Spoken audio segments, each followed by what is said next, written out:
एक छोटे से गांव में कराल नाम का एक सुदागर रहता था।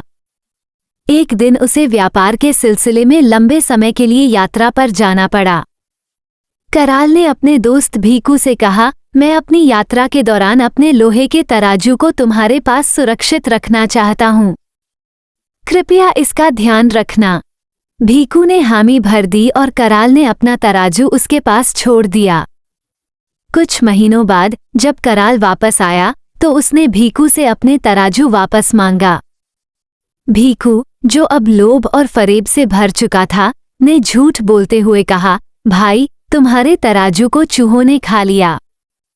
कराल समझ गया कि भीकू झूठ बोल रहा है, लेकिन उसने सीधा सामना करने के बजाय एक चालाक योजना बनाई।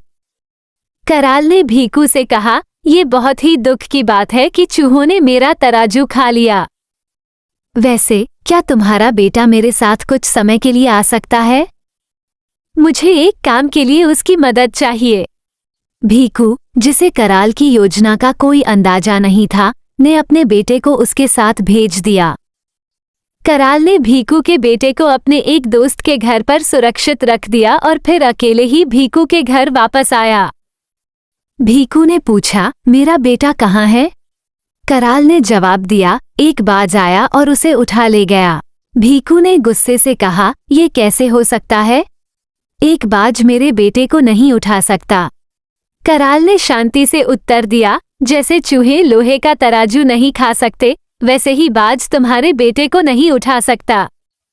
भीकू को अपनी गलती का एहसास हुआ और उसने कराल से माफी मांगी। उसने कराल को उसका तराजू वापस लौटा दिया। कराल ने भीकू के बेटे को सुरक्षित रूप से वापस लाकर पिता और पुत्र को मिलवाया। इस घटना के बाद भीकू ने ईमानदारी और सच्चाई का मूल्य समझा। कहानी सिखाती है कि फरेब और धोखे का अंत बुरा होता है और सच्चाई और ईमानदारी हमेशा सबसे अच्छी नीति होती है। For more, please like and subscribe our channel.